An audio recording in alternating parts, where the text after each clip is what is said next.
কথা মা, কি হয়েছে গো? মুখখানা অমন লাগছে কেন? হ্যাঁ কথা কি হয়েছে? সব বিপদ তো কেটে গেছে।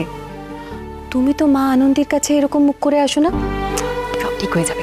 এসো তো, এসো এসো। মায়ের সামনে মন খারাপ করতে নেই। এসো এসো এসো, পুজোর কাজে হাত লাগাতে হবে। এসো এসো।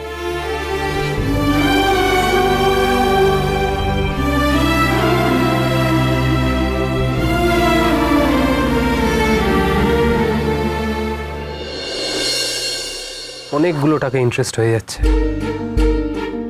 না রে, লোন নেওয়া যাবে না, অনেক টাকা ইন্টারেস্ট দিতে হচ্ছে। আর আমি সবে টি লাউঞ্জটা ওপেন করেছি, এক্ষুনি টি লাউঞ্জটাকে কম্প্রোমাইজ করে ওটার উপর প্রেশার দিতে পারবো না। আচ্ছা শোন না, ওই কোনো ইভেন্ট, কোনো বাঙালি ইভেন্ট যদি করা যায় ক্যাফেতে, মানে যেরকম আমরা রবীন্দ্র জয়ন্তীতে করেছিলাম, ওটা হিট করেছিল, ওটা কাজে দিয়েছিল। ওটা তো দিয়েছিলই। তারিকা এই মাসে কোনো ইভেন্টও নেই। আরে বাবা, ইভেন্ট থাকলেই বা কি, এতগুলো টাকা 7 দিনের মধ্যে জোগাড় করাটা তো অসম্ভব, তাই না? 20 লাখ টাকা, not a matter of joke. আমি জানি আপনাদের মাঝে কথা বলাটা আমার উচিত না, কিন্তু তাও বলছি। আমি শুনেছি আপনি খুব ভালো ছাত্র, কলেজেও শুনেছি, কর্তা দাদুর মুখেও বারবার শুনেছি। আপনি তো গৃহশিক্ষক হয়ে পড়াতে পারেন।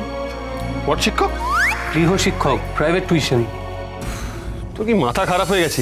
প্রাইভেট টিউশন করে কখনো এত টাকা ওঠে নাকি 7 দিনের মধ্যে? ঠিক আছে, আপনাকে পড়াতে হবে না, আপনি রান্না শেখাতে পারেন। প্লিজ, তোর আইডিয়া তুই তোর কাছেই রাখ। কাল থেকে লঙ্কা পোড়া দিয়ে এমনি নাক ফাক জ্বালিয়ে দিয়েছি, মাথা খারাপ করিস না আমার। ব্রিলিয়ান্ট বৌদি, ব্রিলিয়ান্ট। কি এভাবে দেখাস না এবি, বুক ধরপড় করে আমার। দেখ, ও কিন্তু সত্যি ভালো আইডিয়া দিয়েছে। তোর কাছে তুই অফারটা আছে, তুই বারবার রিজেক্ট করছিস কেন বলতো? তুই অ্যাকসেপ্ট কর না, তাহলে তো এই পুরো সেটআপটা অনেক ইজি হয়ে যায়। আরে কি অফারের কথা বলছিস তুই? Online courses, online classes. দেখ, আমেরিকার যে আমেরিকান অ্যাসোসিয়েশন রয়েছে, বাঙালিদের আমেরিকান অ্যাসোসিয়েশন, সেখানকার কিছু ছেলেমেয়ে যারা ওই ক্লাবের মেম্বার, তারা কিচেন মাস্টার শোতে অ্যাপ্লাই করতে চায়। তাদেরকে তুই কুকিং স্কিলস, ম্যানেজমেন্ট স্কিলস, বা হচ্ছে কিভাবে ক্যাফে ওপেন করতে হয়, রেস্টুরেন্ট চালাতে হয়, তাই নিয়ে একটা মডিউল বানিয়ে ক্লাসেস করালো। তার বদলে ওরা ডলারে টাকা দিল, ফিস দিল। তোকে তো ওরা বারংবার মেল করেছে কিনা আমি দেখাচ্ছি, তোদের দেখাচ্ছি।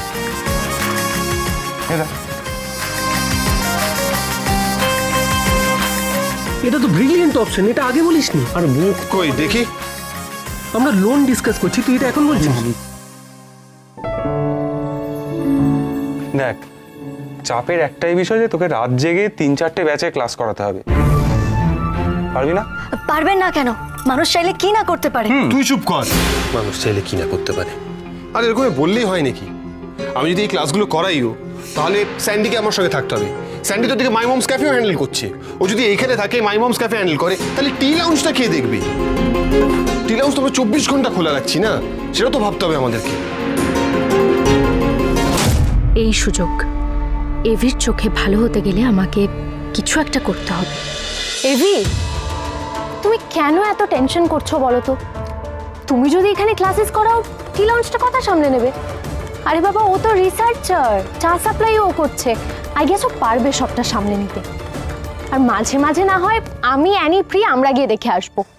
এই ম্যান্ডি, দেখি জ্বরটা আসেনি তো? আরে ওকে, ঠিক আছে, তুই চুপ কর। এভি, আমি কিছু ভুল বললাম বলো? আইডিয়াটা অ্যাকচুয়ালি ভালো। তুই সামলাতে পারবে তো? কথা পারবে না? কি রে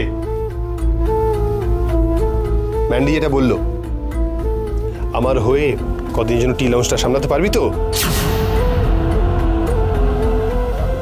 পাচক মশাই, কর্তা দাদু যদি বাড়ির মেয়েদের বাইরে গিয়ে কাজ করার অনুমতি দেন, একমাত্র তাহলেই আমি পারবো।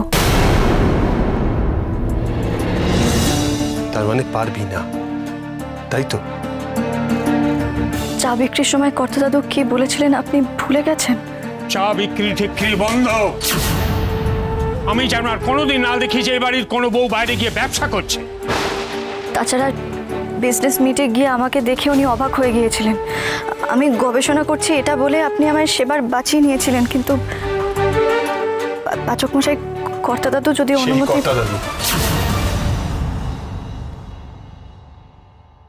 চিরকাল তুই HOF এর এজেন্ট হয়ে থেকে গেলি। HOF এর মতো কথা বলিস, HOF যেটা বিশ্বাস করে তুইও সেটাই বিশ্বাস করিস। থাক, বাদ দে। আপনি চান আমি আপনাকে সাহায্য করি পাচক মশাই? এ তো আমার জন্য খুব আনন্দের কথা, কিন্তু কর্তাদা তো জানতে পারলে আমার ওপর থেকে ওনার সমস্ত আশা ভরসা উঠে যাবে। যে আমি যে গুরু দায়িত্ব নিয়েছি আপনার আর কর্তাদাদুর মিল করাবোই করাবো। নবীন বনাম প্রবীণের এই ভেদাভেদ মিটিয়ে দেব, কিন্তু সেটা তখন কি করে সম্ভব হবে? বাহ কথা। আজ পর্যন্ত তুমি যখন যখন বিপদে পড়েছো আমার ব্রো কিন্তু কারোর কথা না ভেবে তোমাকে হেল্প করতে গিয়েছে, এমনকি নিজের শরীর খারাপ নিয়েও গিয়েছে। আর আজকে ব্রো যখন তোমার কাছে হেল্প চাইছে তুমি দাদানের এক্সকিউজ দিচ্ছ।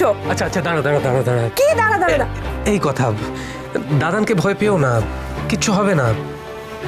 শোনো না, রাজি হয়ে যাও, কোনো মানে এটা সমস্যার ব্যাপারই নয়। হ্যাঁ, আমরা তোমরা আমাকে ভুল বুঝছো, কর্তাদাদুর কথা অমান্য করতে পারবো না আমি। নে গোবর দেবী, তুই আরো এরকম কথা বল, আর এভি তোকে ভুল বুঝে তোর উপরে রেগে যাক। তুই যদি একবার আমার টোপে পা দিস তাহলে তোকে কি করে টি লাউঞ্জে বিপদে ফেলতে হয় সেটা আমি ভালো মতো জানি।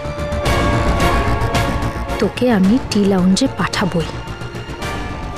এই যে রাতের বেলা তুই এভির সাথে এক ঘরে থাকবি, এটা আমি কিছুতেই হতে দেব না। তোদের কাছাকাছি আসা আমি বন্ধ করেই ছাড়বো। কথা না, প্লিজ প্লিজ রাজি হয়ে যা। আচ্ছা, আমি কি বলছি দাদান তো এখন নেই, মধুপুরে গেছে। দাদান জানতেই পারবে না, মানে যতদিনে ফিরবে ততদিনে আমরা ম্যানেজ করে নেব। অঙ্কিতা, উনি তো বাড়ির মাথা, ওনার অপছন্দের কোনো কাজ ওনার অনুমতি ছাড়া আমি করতে পারবো না। তো তোমরা থাম না প্লিজ। কেন বারবার এক কথা বলছিস? কেন বারবার রিকোয়েস্ট করছিস তুই? এই বাড়ির এটাই রিচুয়াল, জানিস না তোরা?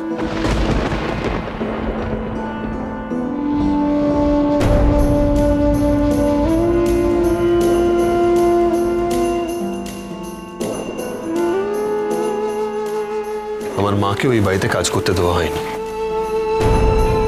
তাই আমি তোর থেকে আলাদা কিছু এক্সপেক্ট করি না।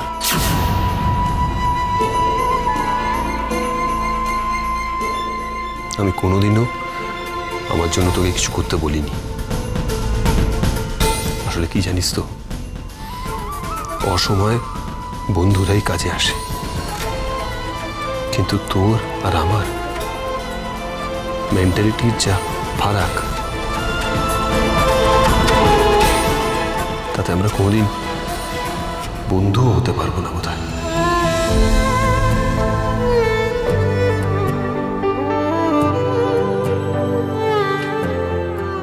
স্যান্ডি, আমি অনলাইন ক্লাসেসগুলো করাবো, যে করেই হোক। কারোর উপর আমি ডিপেন্ডেন্ট হতে চাই না।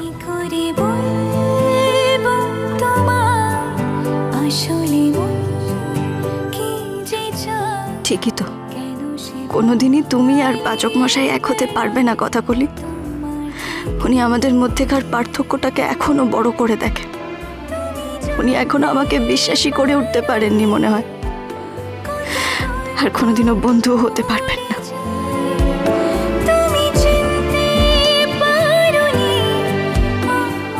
যখন আমি প্রথম এই বাড়িতে এসেছিলাম তখন তো তোমরাই বলেছিলে স্বামী সেবা সব থেকে বড় কর্তব্য। পাচক মশাই খুব বড় বিপদে পড়েছে, ওনাকে মোটা অঙ্কের টাকা ফিরিয়ে দিতে হবে, আর সেটাও আমার জন্য। আমি রোজগার করতে চাই না কর্তা দিদা, আমি ব্যবসাও করতে চাই না। একজন স্ত্রী হিসেবে আমি এবার স্বামীর পাশে দাঁড়াতে চাই ওনার বিপদে। 7টা দিন দেবে আমার। কর্তা মশাই এসব একেবারে চান না, আর আমি তো কোনোদিন ওনার মুখের উপর কথা বলিনি মা গো, আমি তো বলতে পারি না।